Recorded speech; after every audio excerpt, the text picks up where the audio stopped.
The following is a presentation of the Championship Racing Network. Crossed Flags, a racing podcast. It's your midweek fix for racing news and information. Brought to you by the Championship Racing Network. Now let's head trackside to join your hosts, Steve West and Matt Nicholson. Welcome into episode number 30 of Crossed Flags. I'm Steve West. This is Matt Nicholson. This could also be subtitled Rant Fest 2024. Stick around. We got plenty to get to when it comes to the Peacock situation. We do have some good news for one Hailie Deegan. We'll get to that coming up in a little bit. But first things first, if you're familiar with us at all, big show, this podcast, you can go back and look at any of the previous 29 podcasts or any of the big shows that we've got up here.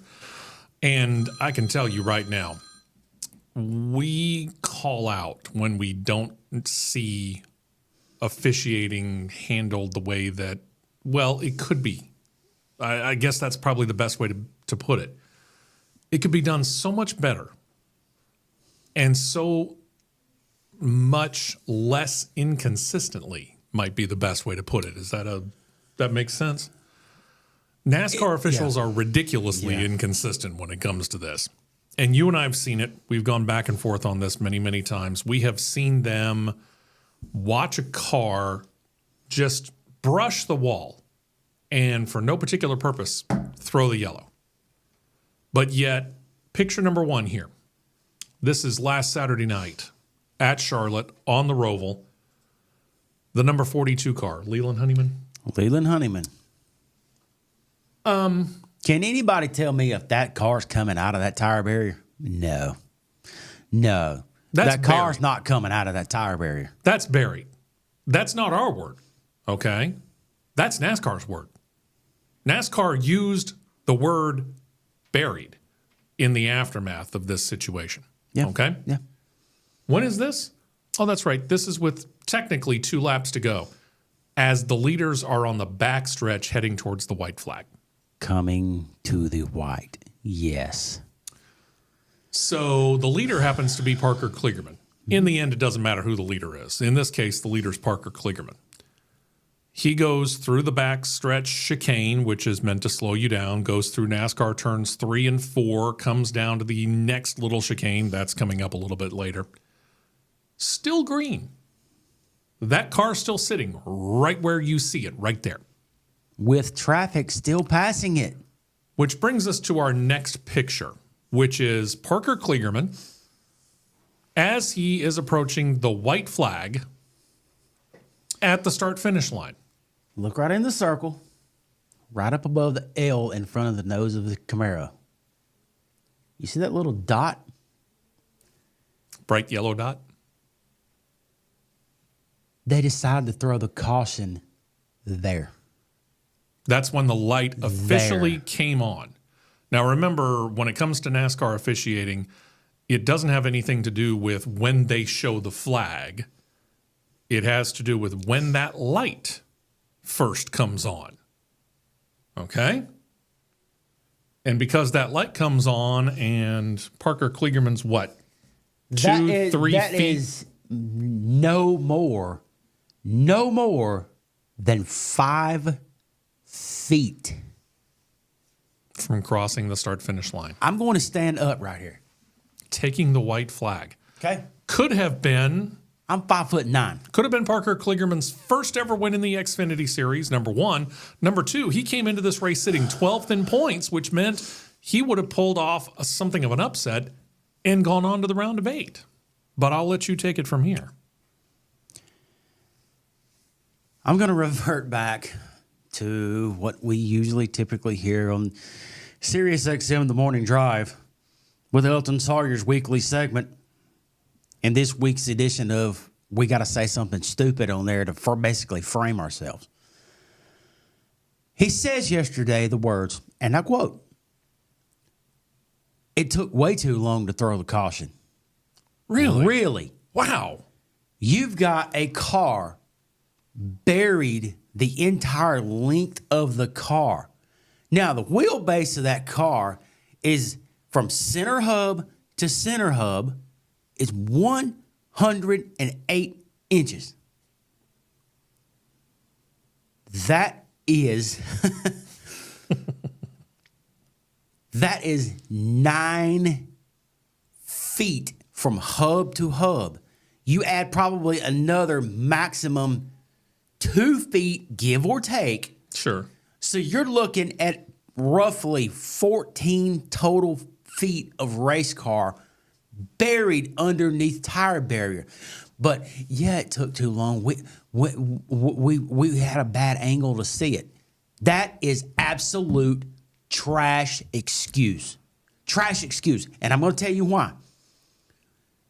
Last year at the O'Reilly Auto Parts 150 at Mid-Ohio, and I'm going to call the race out specifically, the O'Reilly Auto Parts 150 Craftsman Truck Series race, where I am on the backside of Mid-Ohio Sports Car Course, to which I walked there on foot from the paddock area.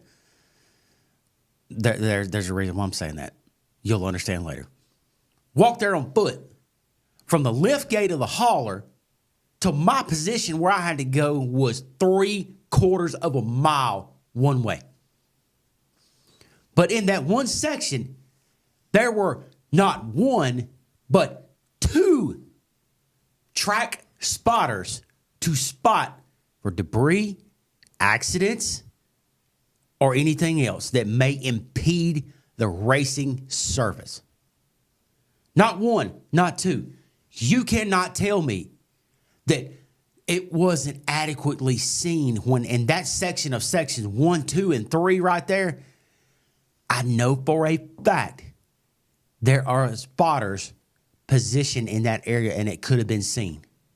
They have got to stop with this manufactured drama garbage that they're doing, because they're manufacturing garbage drama. It's pathetic. You're sitting there with this stuff on the line for a team's season to fight for a championship on the line, and you decide we couldn't see the car, and you throw the caution when the car is coming off of 17 to take the white. You throw the caution when the nose of that race car is less than 5 feet from the line, and it's Charlotte. That is the start-finish line, because I've been across it on foot and seen the metal strip is right there at that line. That is the line of scoring. That is a pathetic excuse. You and I had the chance not that long ago to go to this race. It wasn't this year. It was the Cup race. Yeah.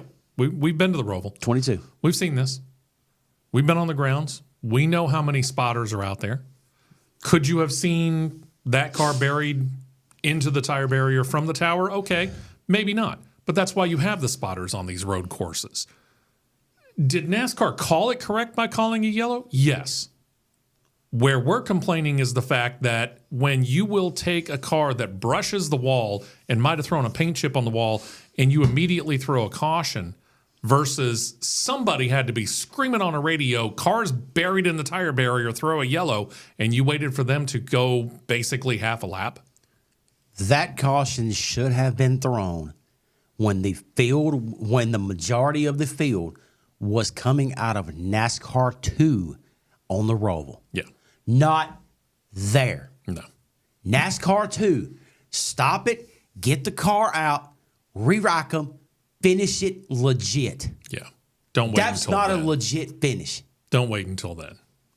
All right, and that's going to bring us to the next round of their inconsistencies when it comes to what it is that they're doing when it comes to officiating. This picture right here is of William Byron. Yeah, it is. This is Sunday, Cup Series race. Again, Charlotte Roval. You were talking about where this is. You and I got to talking about it. This is the final chicane before they come on to the front stretch where we saw Parker Kligerman. That's turn 16. Yeah, that's 16 coming down around to 17, and then you're going to hit the start-finish line. Yep. So that's William Byron right there in the 24 car sitting right up there in the middle.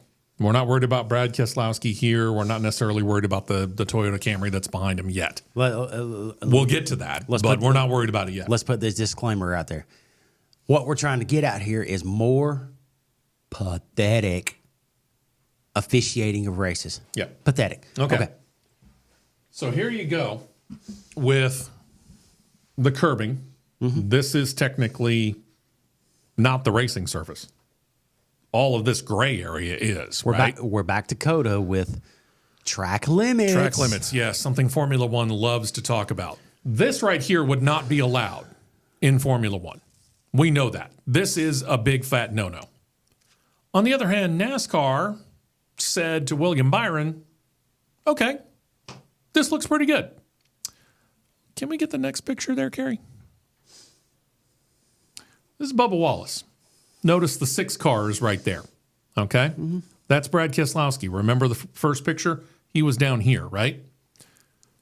How much of a difference do you see between what Bubba Wallace has done here and what William Byron had done in the previous picture? Can we put William Byron up on 1?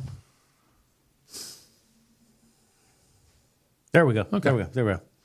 How much of a difference is there? That's maybe a foot, but it's the principle. One is a penalty, one is not. That one's the penalty. That one is not. Yeah.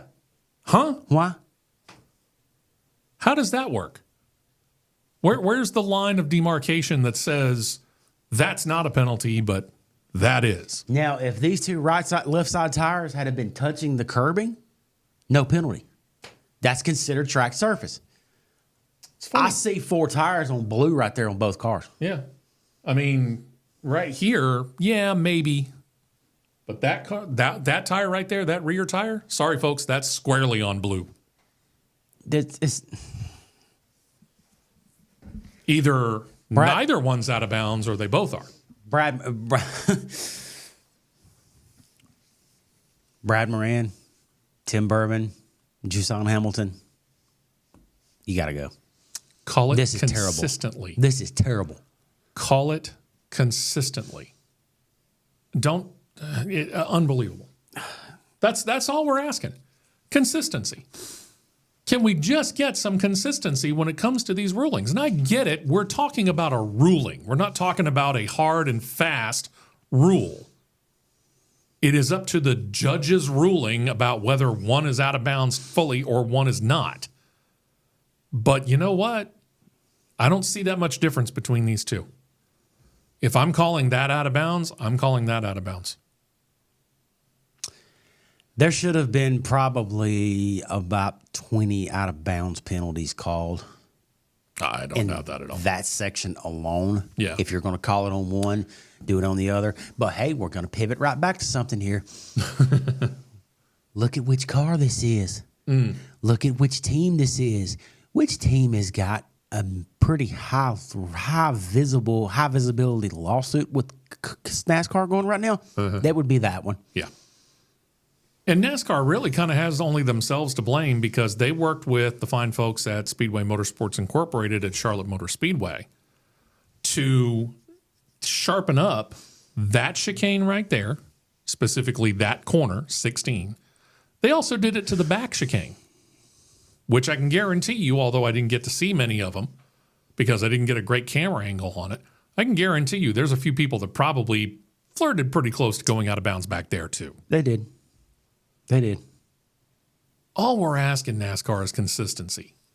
We've been asking this since the beginning of the big show and pretty much since the beginning of this particular podcast 30 episodes ago. Consistency. It's a key. And you are so ridiculously inconsistent with this. Very. David Hoots somewhere is laughing to no end watching how bad these particular rulings have gotten. He's got to be. It's a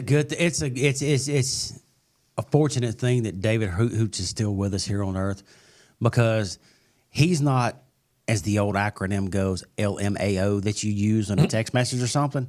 He is LHAO, laughing his off. Yes. Because none of this stuff would be happening. There would be clear, concise consistency in officiating these races if David Hoots was still in the booth. Yeah. We miss you, David. NASCAR misses you badly. Come back and do some training. Be a consultant, would you?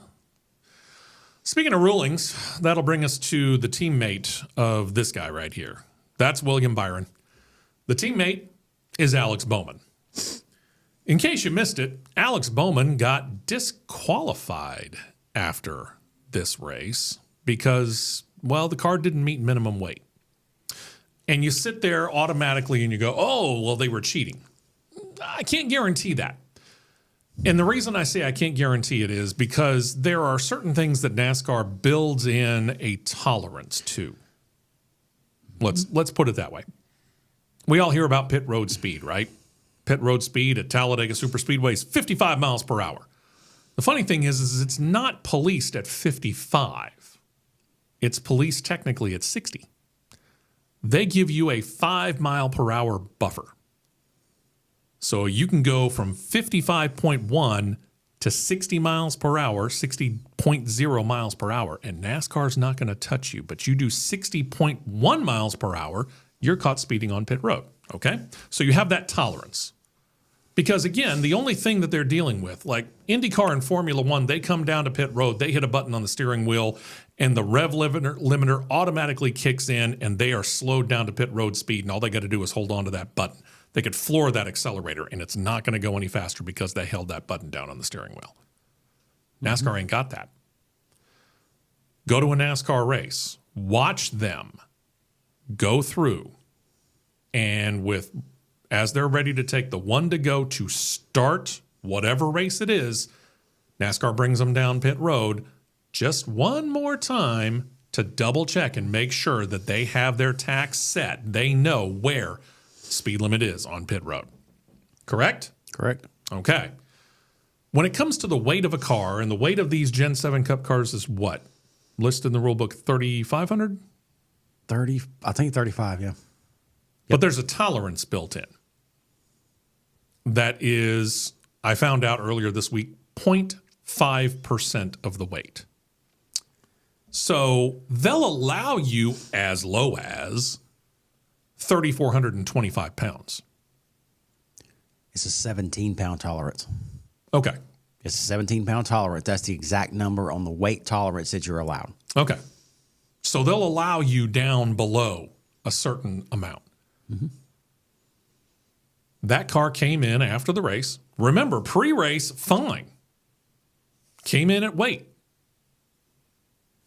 What is the enemy of speed, by the way? Weight. So they're going to go as low as they can without feeling like they're going to go too far under. Again, that's going back to the read the rule book for what isn't in there versus what is. But they met weight. They met minimum weight. According to NASCAR rules and their tolerances, they met minimum weight going into Sunday's race. Post-race, somehow it's too light all of a sudden. Okay? NASCAR gave them every opportunity. Allowed them to put fuel in the car. I think they allowed them to fill it up. They allowed them to purge and refill the water, the water reservoir. In other words, the radiator. Not that they use actual antifreeze or coolant. It's all water. But they allowed them to purge that whole cooling system, refill it. They kept running them back and forth, and they kept showing up underweight. How does it happen? I don't know. I mean, at some point in time, maybe something fell off. Don't know. But either way, they ended up underweight by the end of the race. You're the resident driver. I'll let you do that. When he came out of 17, there was one time he came out of turn 17. The left side tires were off the ground a solid 2 feet, and he came down pretty hard. I'm wondering if something got jarred loose and jarred out of the car then. But at the same time, when it hit the ground, there was nothing that was spotted as debris on the track. And then there's the next story. I don't know. In that, and this is NASCAR again trying to do everything they can because, again, he's in the playoffs. He went into this race in the playoffs. And they're trying to figure out whether or not they're going to make an appeal. NASCAR allowed Jeff Gordon, Chad Knaus, and I think one other person, maybe the crew chief, I can't remember, from the 48 car. Blake Harris. To go to NASCAR's R&D center where they took this car and they tore this car apart under the watchful eye of Hendrick. NASCAR officials tore the car apart. Hendrick didn't have anything to do with it. They didn't lay one finger on it while it was at NASCAR R&D. As they tore the car apart, they couldn't find anything missing. Jeff Gordon said that, not NASCAR. Jeff Gordon of Hendrick Motorsports, vice president of the organization, said we couldn't find one thing that was missing off of that car. In other words, they couldn't figure out a grounds for an appeal. And because they couldn't find any grounds for an appeal, they decided not to file it. It seems to me, this is me not talking with a helmet on. This is me talking with the wrench and the pen in my hand. Because you've done that too. Turning the wrenches and writing down notes of where my percentages and my weights are on my car. It seems to me when that car, the initial setup of that car was done, and you're playing within that 17-pound tolerance, the minimum tolerance. Let's word it that way. You're playing within that right there.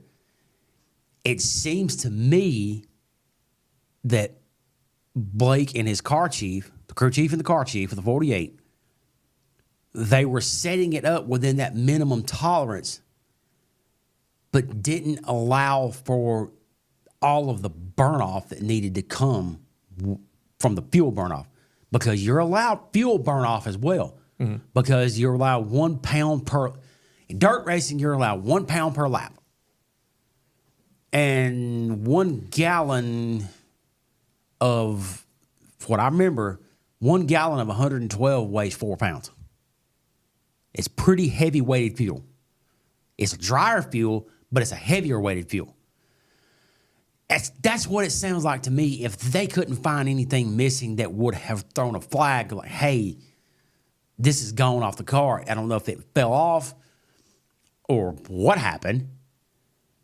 There was no flag, like, we don't know what happened with it. But it sounds like to me it could have been a setup problem of where you're playing within those tolerances and you don't allow from one aspect of the car to the other to factor into those tolerances, because if you do the setup and it's, I don't know, you do the setup with a full fuel load and you get your tolerances within, trying to figure out a good number here. You get it within 20 pounds of the tolerance.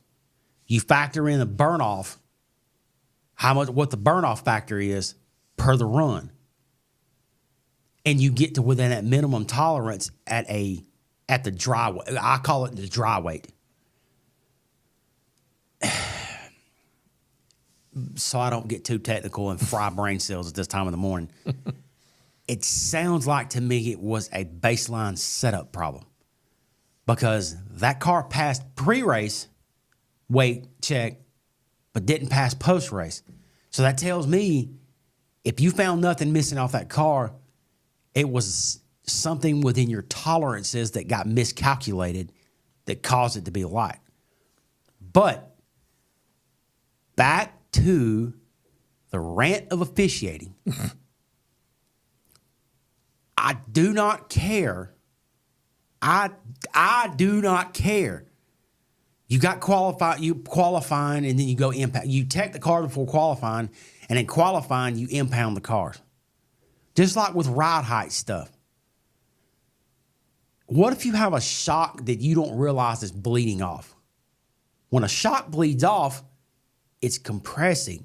Therefore, it's lowering the car. Even though it's sitting on springs, it's still lowering the car. The weight of the car is going to put pressure on the springs. It's a dual system right there. And then over the course of 300 or 500 miles, right, that may also happen depending on what happens while you're on the track. You might have damage to one of those things where it compresses, just like he was talking about. That bleed off factor. Yeah, it's the bleed off factor. Instead of getting there, you do your crews do their pre-race checklist, double checking everything.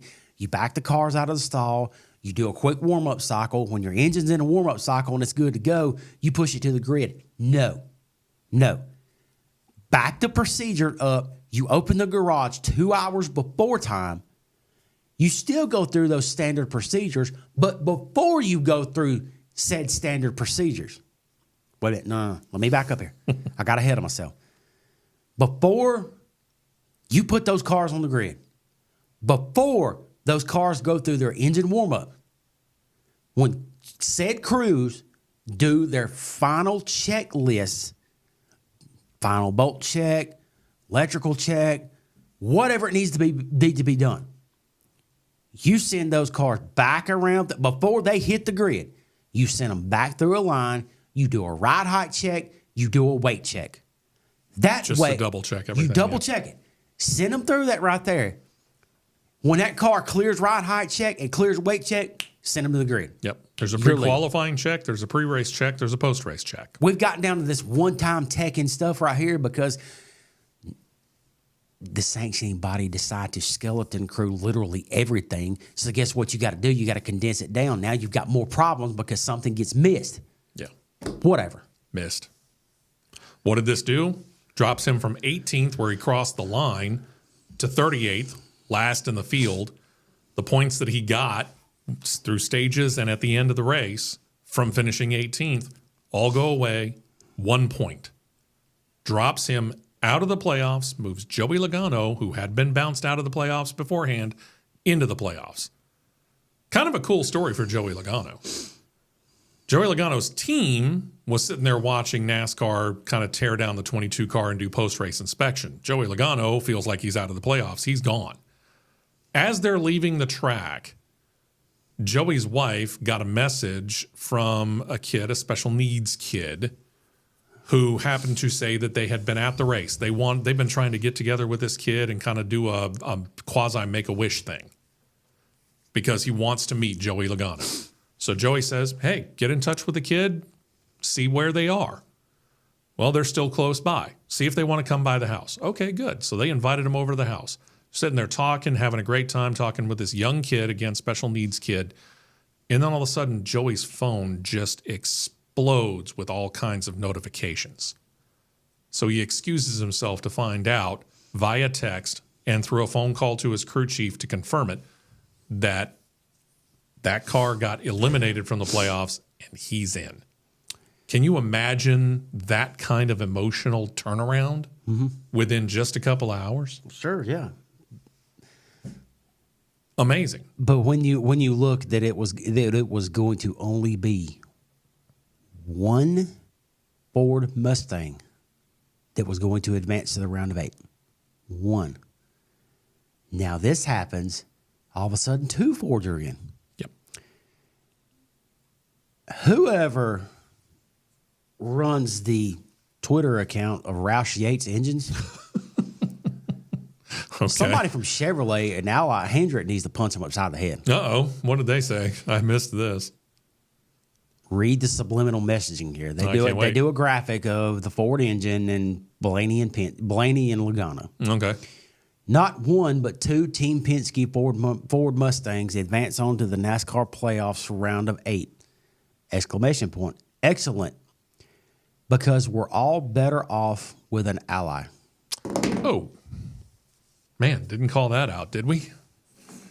Whew. Hello. I hope both the Mustangs hit the wall. Somebody's got a very weird sense of humor, and you got to learn about things like poking the bear.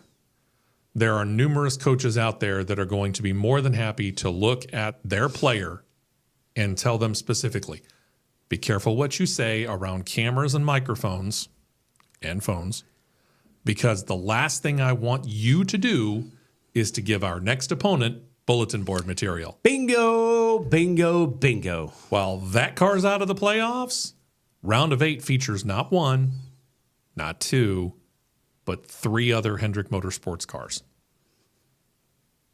And guess where the good old field gets finalized for the Final Four? Yes, I'm calling it the Final Four. Sure. That would be the de facto Home track for Martin place that Hendrick owns. Martinsville. Yeah. Wasn't smart there, Penske. Wasn't smart there, Ford. Poking the bear, folks. Poking the bear. It's kind of funny on the surface, but you start to scratch on it a little bit, it becomes a lot less funny. Yeah. All right, here's the good news. And this goes to a young lady who our producer, Carrie, finds cute. And you know what? He's not wrong. Haley Deegan.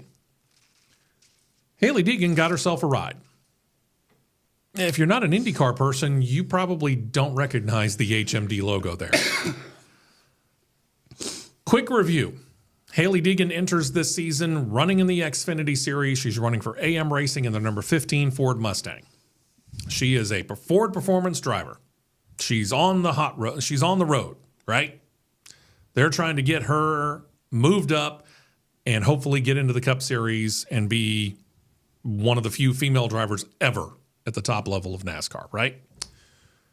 Midway through the season, as we approach the Chicago race, AM Racing decides we're going to take her out of the car and we're going to find out, one of your favorite phrases, Matt, whether it's the car or whether it's the driver. So they pull Haley Deegan out of the car for the Chicago Street Course race. They put Joey Logano in the car. And I said the entire time, it's the car. And guess what, kids? It's the car. How do we know this? Yes, Joey Logano did get a top 10 finish out of that car. What did he say on the radio during the race, though? He was having to tell said crew chief how air pressures work to adjust the car's handling capabilities. It's the crew chief. Crew chief at the time, Matthew Lucas. You want to take a wild guess where Matthew Lucas used to be a crew chief for in the Nationwide Series? That would be Joe Gibbs Racing. How in the world do you not know how air pressure affects how a car handles? Baffling, isn't it? Well, Haley Deegan was trying to find other rides, and she was linked to a couple of teams, kind of rumor-wise, Xfinity and Craftsman Truck Series, but nothing ever came out of it. And now all of a sudden, she popped up this week and said she's going from NASCAR to the IndyCar feeder ladder. She's going to what we would call the Xfinity Series of IndyCar, Indy Next. You see it right down there in the bottom right-hand corner. Indy Next is the AAA, if you will. It is the Xfinity to IndyCar. That is one step below going to IndyCar for HMD Motorsports, which is a pretty good team. They do quite well. And I've just watched them live the last 2 years at Barber Motorsports Park, and I can tell you right now, they do quite well at Barber, and they've done quite well throughout the course of the year. She's going to have a good ride in the number 38, which is the number they're giving her. Now we're going to find out a little bit more about the driver and see whether she can make this transition. And I've asked you this question before, but it does seem like it seems an easier transition for drivers to go from stock cars to open wheels than it does necessarily to go from the open wheel side to stock cars. No disrespect, but the one guy who has done it the most successfully is Tony Stewart. After that, yeah, you can look at some one-offs, the AJ Foyts, the Mario Andretti's, for example. But in modern day, you want to know why we don't see a whole lot of IndyCar drivers trying to do the same double that Kyle Larson tried this year and Kurt Busch tried 10 years ago and Tony Stewart's done and Robbie Gordon's done and John Andretti did? Car control. It's got to be easier in some ways to go from stock cars to open wheelers. This will be Haley Deegan's test right here. Sure.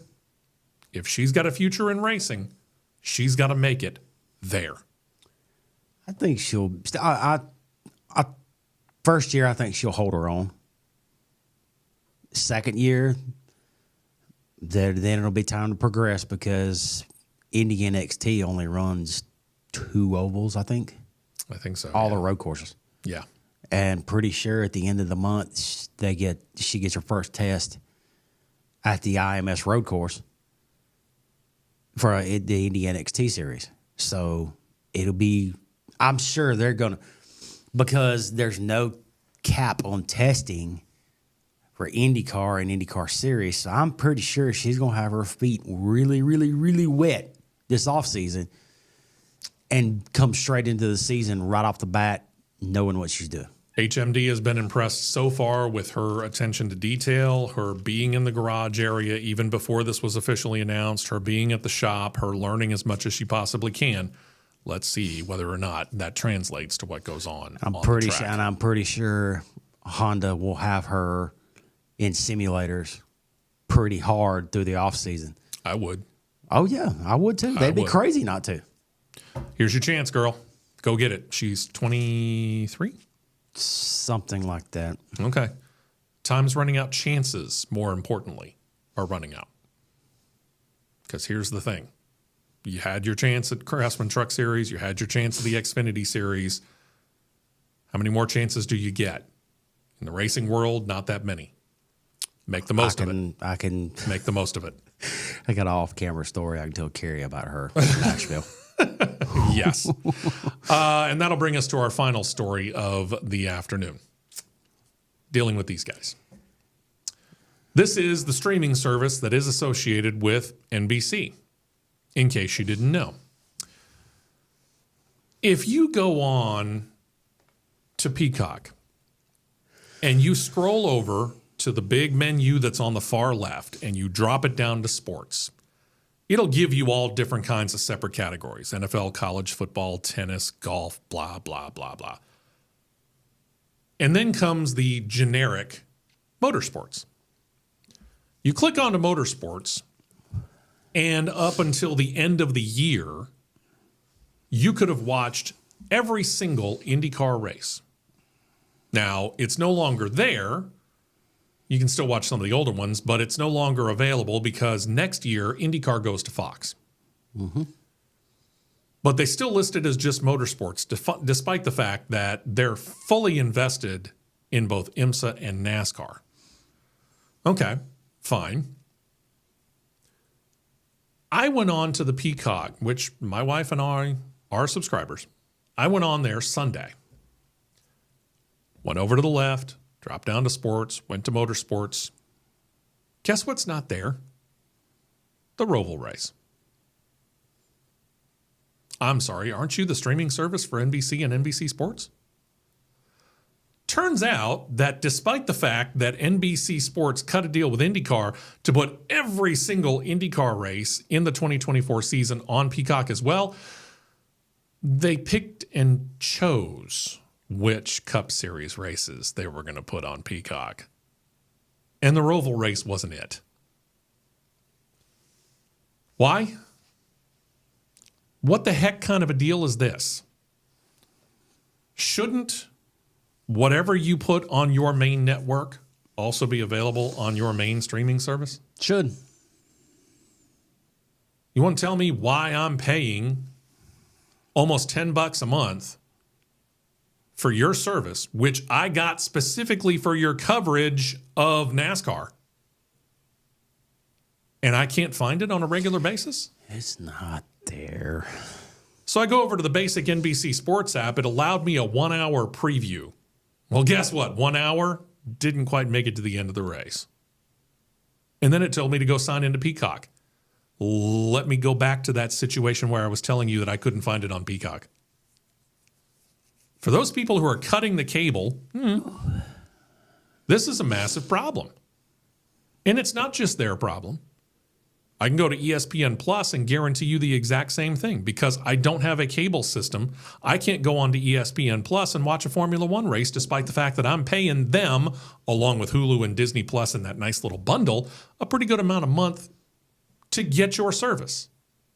I'm paying you to get it, but I have to have a cable provider?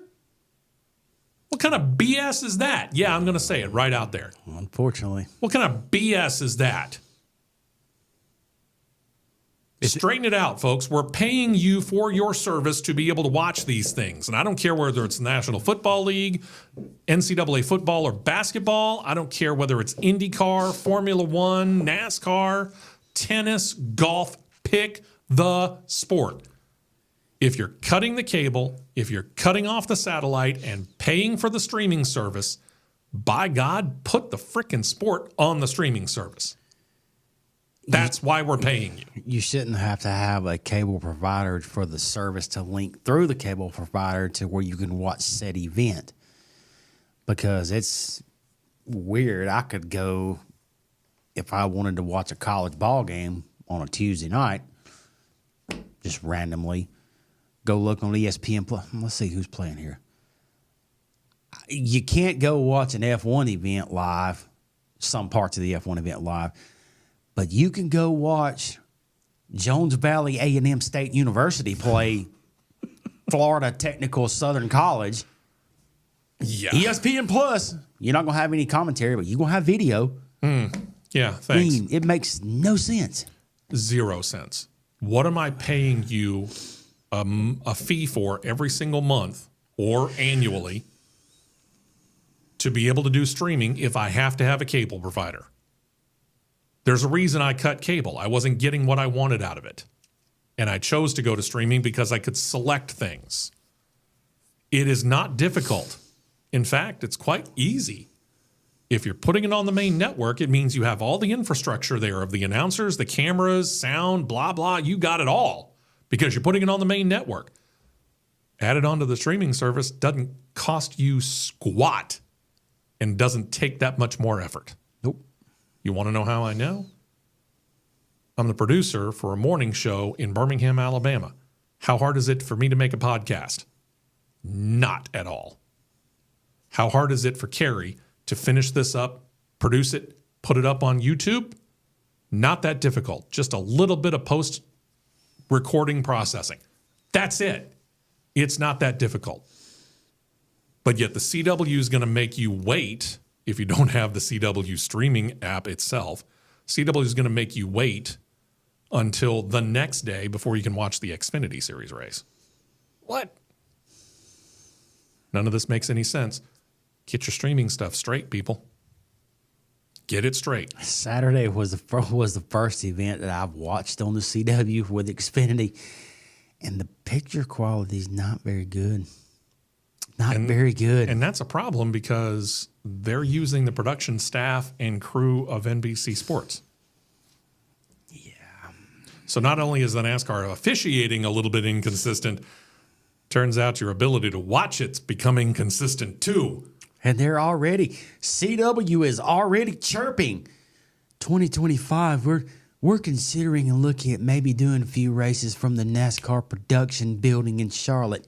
Let me answer that question for you, just like Dale Earnhardt Jr. did. Yeah. No. Yeah. No, no, no. We've watched this happen with Craftsman Truck Series races on Fox Sports 1. And look how terrible the overall broadcast is from a production, camera, and a commentary side too. Yeah. Because the problem is that they're limited. They have a monitor sitting in front of them, which might even be a big screen TV sitting in the studio. 6 big screen TVs that make it look like they're standing in the booth up there. But Sure. when they got the little splits in between them like this right here. Yeah. Yeah. I don't know of a 6-pane window in a PA booth anywhere to where you can look at it, at the track. No. So they've got one big monitor watching the race. Problem is all you're seeing is what that camera shot is showing you. Then you got to go over there and you got to do a quick glance to try and figure out what else is going on the track amongst another big screen that's split up as many as, 20 different screens? Mm-hmm.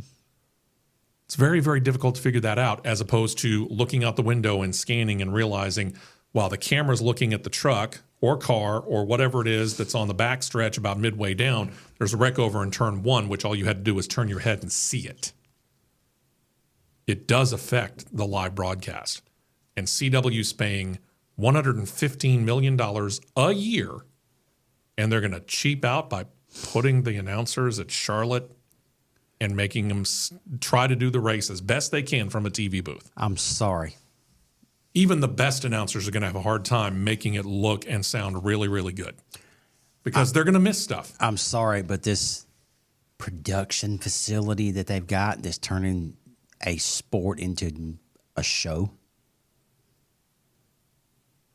is arguably one of the worst things I've ever seen this series do. That is save face. Let me be clear with that. Save face from the Motor Racing Network having their operations in the same building. Sure. You cannot put MRN in the same category as what we're talking about. No. You cannot. Nope.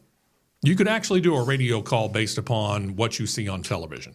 That's feasible because it is literally all audio. You can make that work. But when you're talking about television and, again, the ability to see the entire track, both MRN and Fox, Amazon, CW, TBS, TNT, and NBC, NPRN, and IRN, which is the Indianapolis Radio Network for IndyCar, I don't care who they are. It's going to sound, and it's most especially going to look better if your announcers are at the track. Bingo. And again, Peacock, you're spending how much money to have the rights for the Cup Series and the Xfinity Series? Well, no longer the Xfinity Series, but how much are you paying for the Cup Series a year? And you're not going to put it on your streaming service? You're missing out on an opportunity, folks. Mm-hmm. And if I was NASCAR, I'd be ticked. And I'd be calling up the fine folks, the head honchos in New York City at NBC headquarters and saying, hey, get it up there. But you know what? NASCAR seems more than willing to take a back seat. How do I know that?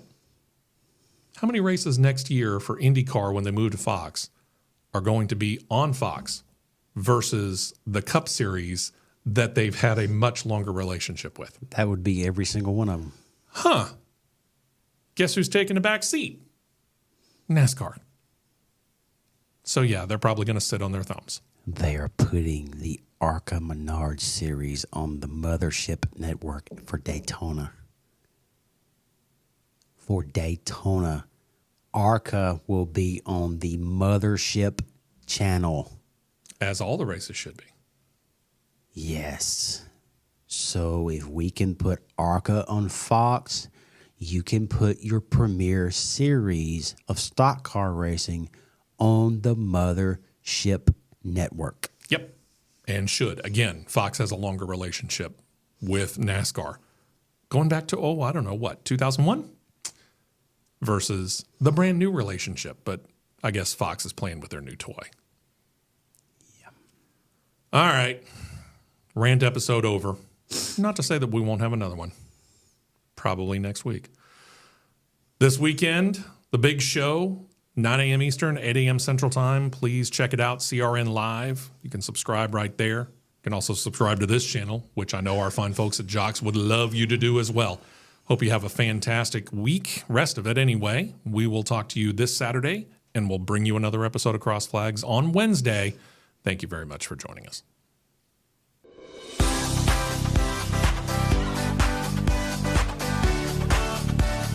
You've been listening to Crossed Flags, a racing podcast.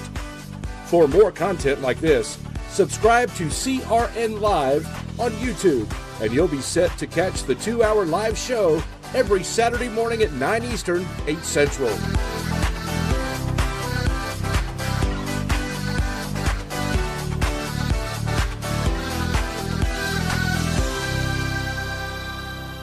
This has been a presentation of the Championship Racing Network.